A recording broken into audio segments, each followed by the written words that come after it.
Perjuangan melawan Israel terus dikobarkan oleh sayap militer Hamas di jalur Gaza. Dalam video terbaru yang dirilis pada Rabu 22 Mei, Hamas menembaki tentara Israel yang bersembunyi di dalam gedung. Penembakan ini tepatnya berlangsung di poros Netzarim, barat daya kota Gaza.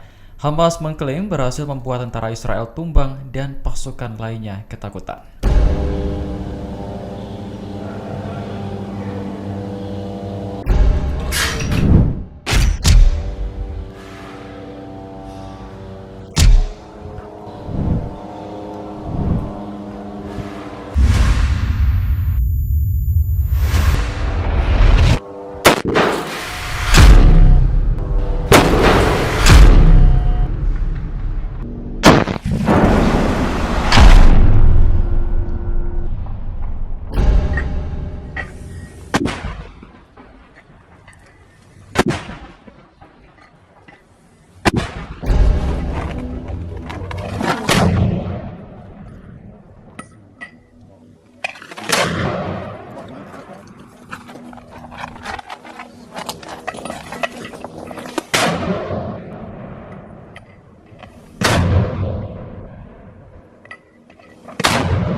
Download Tribun X sekarang, menghadirkan lokal menjadi Indonesia.